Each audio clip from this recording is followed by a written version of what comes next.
So I guess it's about time I start telling people about my vipassana meditation experience.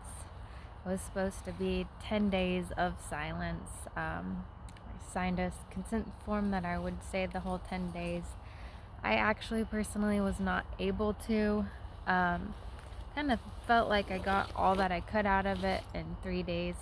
So if you're thinking about doing something as rewarding and purifying and transcendent as Vipassana meditation, they also have 3 day and 5 day workshops as well. Um, I really thought that 10 days of silence would be pretty easy for me because I am not a huge talker anyway. I don't like just blah blah blah, like nonsense talking. I really try to keep my words specific to um, having a positive impact or really like encouraging people or getting straight to the point, maybe even being blunt sometimes is kind of my thing. Uh, but it wasn't that. It wasn't the not looking, touching, or talking to people, even though there's like 50 people there. That was a problem for me. It was being in a room full of people, and having to stay inside my head.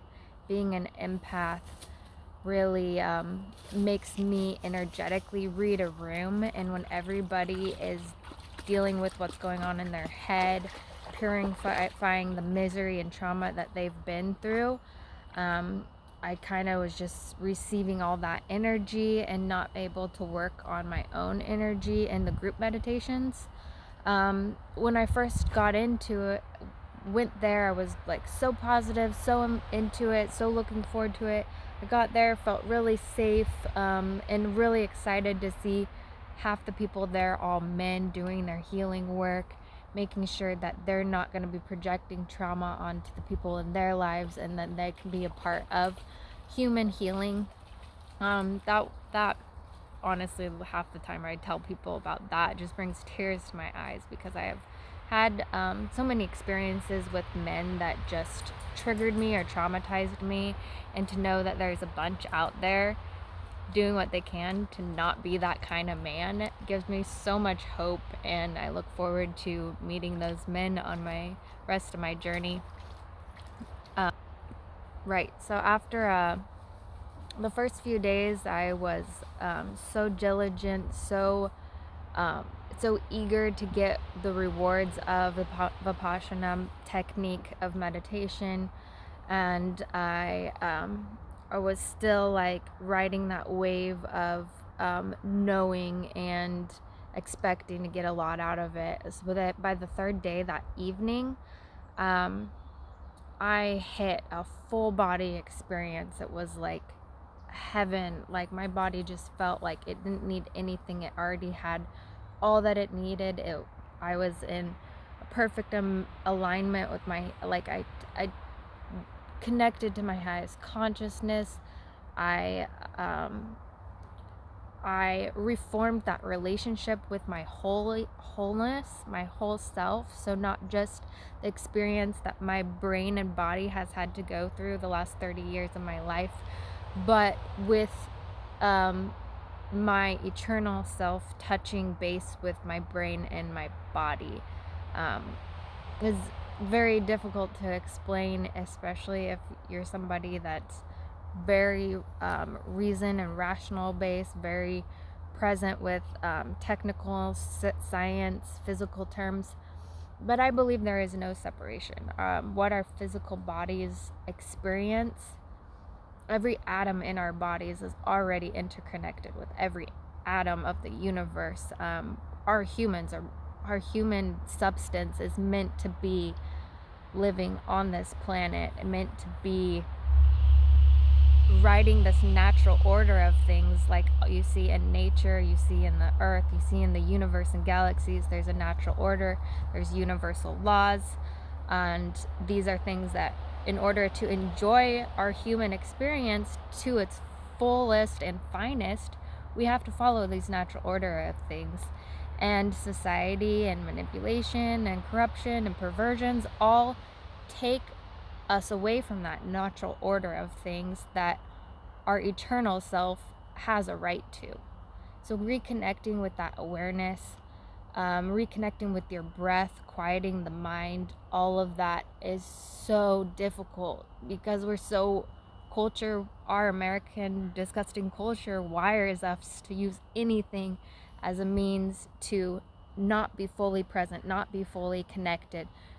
TV, movies, gossip, over sexualizing people, all the seven deadly sins. Basically, it's all distractions from the natural order of things. And when we follow this natural order of things, our needs are already met. We don't need to go seeking out delicious food. We don't need to go seeking out sex. We don't need to go seeking out entertainment. If you're just present right where you are in your fullness, and you notice everything around you in its fullness, it's all so attractive. It's all so complete the way it is.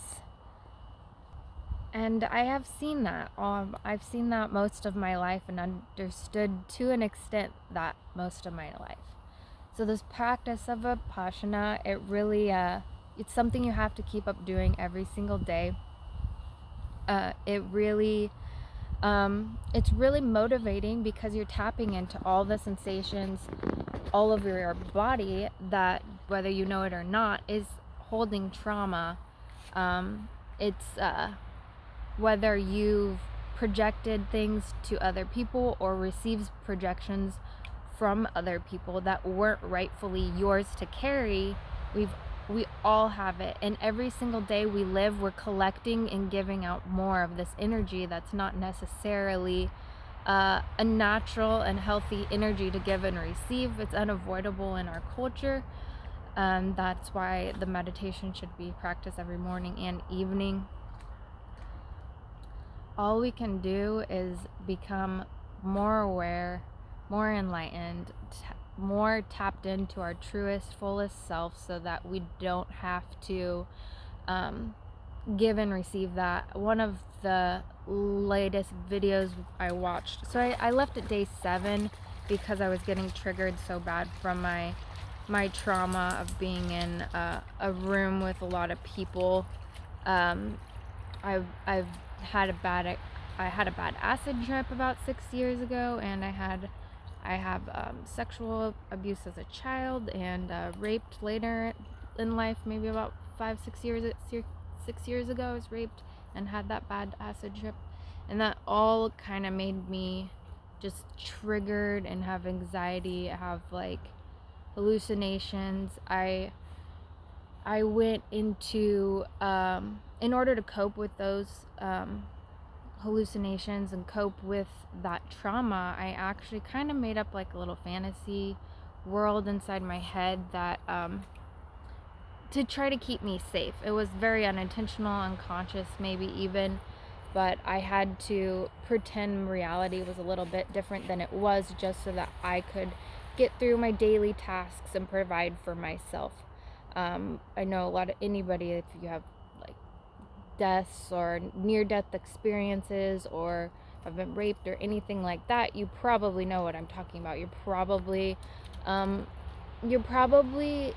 your brain makes up some solutions that may or may not be true just to keep you going, which is a problem and not a problem at the same time. But the vipassana also helps you clear that out, because you as you cleanse your mind and ignore all the thoughts that come into it, you start noticing that the thoughts that are coming into your head are not the thoughts that you would have at your wholeness. They're thoughts induced by the life that you have lived in this present body so far. They're thoughts that you've been conditioned to believe, whether you self-conditioned them or somebody in your life over time conditioned you to believe a certain way. And that is not going to be a lasting, completing coping mechanism. That's not going to be a rewarding or fulfilling coping mechanism. But again, totally okay. Like, I am still ridding myself of some of these things now, one of my biggest challenges from being there, like I was saying in those group meditations, was trusting that my physical, impermanent body was safe to be present and be aware without my my heart, my energy was always extra used to be aware of my surroundings, just to make sure nobody's gonna hurt me, nobody's gonna traumatize me, nobody's gonna come after me, and to be still in a room full of people and hush my brain. Like it was so hard to do that so in order to like, I could feel that whole body sense of impermanence all over my skin, but to feel with my whole body that I was safe to be vulnerable, and that was what made it so challenging. So I had to leave at day 7. It just created such a storm in my head, and I had so much anger. Even if it's righteous anger, it's anger, and it holds you back from living in the present and from being meeting your fullest potential, from giving and receiving love. Going back to I almost got into it earlier, but I'll say it now. One of my favorite things that I heard, and there was so many awesome things. I suggest looking up S.N. Goenka. He definitely had really awesome stories, analogies. One of the things that he said, as humans, we could do as far as giving and receiving energy, the things that we do is, like, we can have darkness in us and project light. We could have light inside of us and project darkness.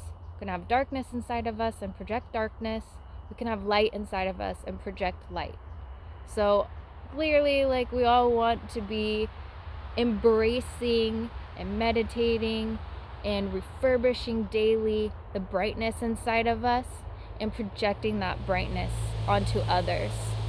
Not any of the others. Yet we're gonna do that because we're human and we're conditioned in our ways, and all we can do is practice each and every day to be better and better at doing what is divinely right, what is morally right, what is right, and not just walking the walk or talking the talk, but like literally believing with all your essence that this is who I want to be. And that doesn't take away from any of our characteristics. That doesn't take away from our personality.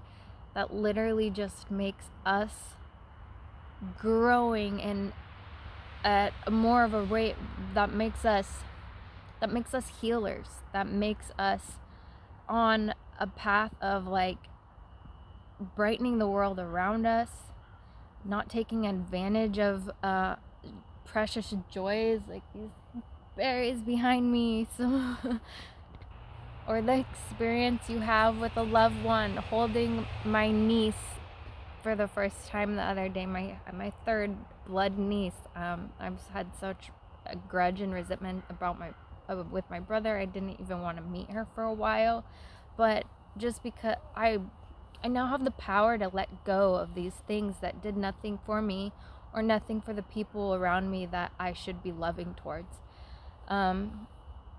This is a whole new level of what grace means, a whole new level of what love consciousness means. And it really makes you aware of like, oh, I'm so maybe I'm so giving or so loving to these other people, but you look at yourself and like, are you starting at your roots? Are you starting at your source of your divineness? Are you loving yourself as compassionately as you would love somebody else, as you would love a child, as you would love your pet, as you would love your spouse? Like, are you rooted in that exponential goodness and purity? And also, I realized in the real holiness of the spiritual realm that has no separation from our physical realm. The real definition of holiness and purity to me is being the most authentic, genuine version of yourself. And you can only do that by being in the present. I think it's so important for us to dream It's so important for us to have hopes and goals, and it's so important to us for us to reflect on our past, reflect on our history, so that we can better come to assertion and awareness and discernment for our present moment. We don't need to daydream as far as fantasizing goes. Fantasizing, I don't like that word, because the only thing that it does is keep you from the present moment, keep you from everything that you already have right here and right now that you could be enjoying immensely to the best. Like, if you really if you really feel the need to fantasize, then you're not where you should be. You're not in alignment. So work on getting back into alignment. You're not going to feel the need to fantasize. And that I'm very sure about. Having dreams is another thing. You got to keep on being motivated, especially with our human condition experiences. We have to have dreams to get us from being unaligned back to being aligned into who we authentically came to this planet to be. There is so much more to my story that I experienced in that 7 days, but I don't want to get to sounding too crazy. I'm just gonna tell a few things to certain specific people. I hope this prompts some theorizing, and I hope this prompts getting into these weird universal conversations with the people that you love and the people around you. There's no need to be embarrassed or feel stupid because somebody is like so science drawn and can't make up in their head like how these things are possible, how interconnected the universe is to us, like all that stuff. Like, come out at it playfully. Come at it with a playful heart if you don't think people are gonna receive it well, because and if you're super religious, like, this is not, the cool thing is, this is not anything to do with religion. It is so, like, whatever religion you have, this all, like, transmutes all of that. It's all passes through all of that. It's more science-based, but it's not like, oh, let's make up these hypotheses and, like, see if they're true. These are techniques based off of Buddhist techniques, which Buddha means, I found out, means enlightened one. So there's lots of Buddhas. But we can just come at it playfully if you're not confident if it's the truth. I learned that actually from a church I went to when I was younger. There was a sermon. I haven't been in a while. I'm like, what are they called? Sermons.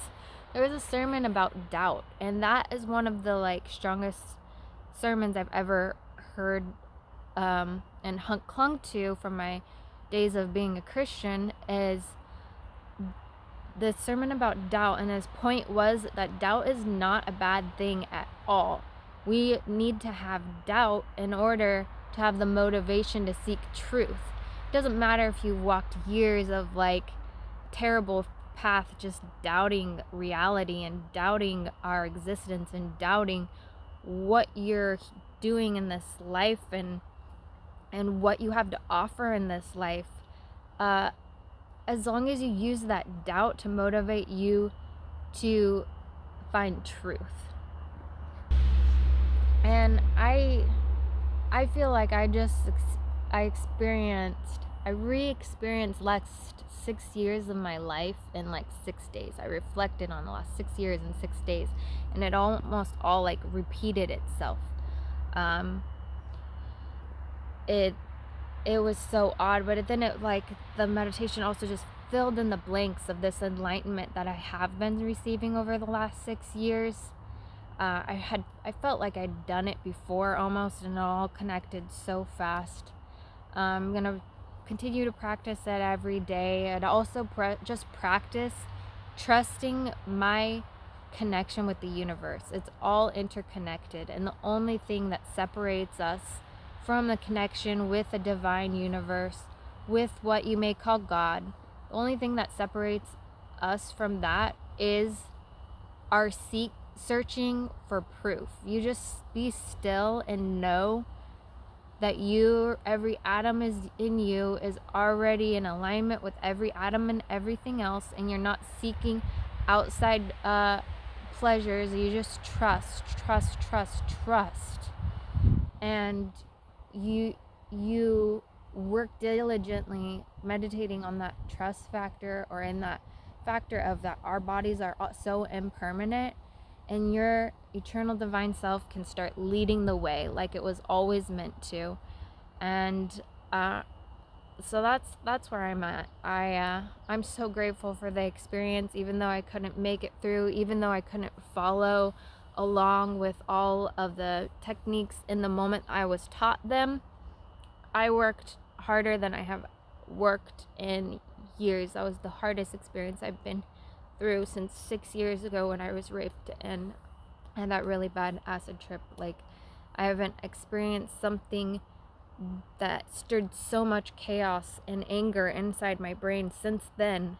And it was all just pulling out that past misery so that I could begin to let it go. And it's gonna take a lot more time than those days that the workshop gave me to let that all go, but I'm practicing it, and I see the truth in it, and I am going to be free of that misery. And I'm not gonna have to take on other people's misery like I did in my past relationship. I'm not gonna have to take on or project memory or misery.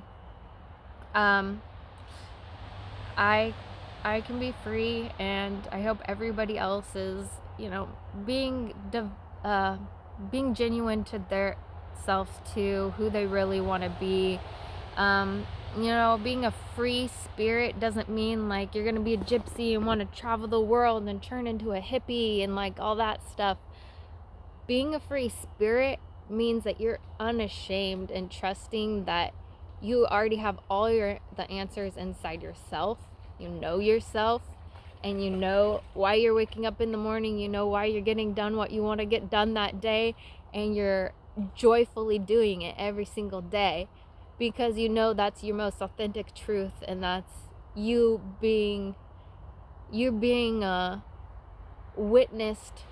You're being a witness and being witnessed by all the time, whether you know it or not, by your higher consciousness, by your friends, by your family, by your pets. Everybody's giving and receiving energy, whether they're aware of it or not. So make sure your energy is true to you. That's the best I can describe in 23 minutes. So if you have any questions or think that you might want to do something like this, or if you have trauma, or if you want tattoos, my dog just shook all water all over me, please hit me up. I am more than happy to answer questions or encourage you, or just be an ear to talk to. I think in the future I'm gonna maybe even apply some meditation or healing practices in with tattoo sessions as an option.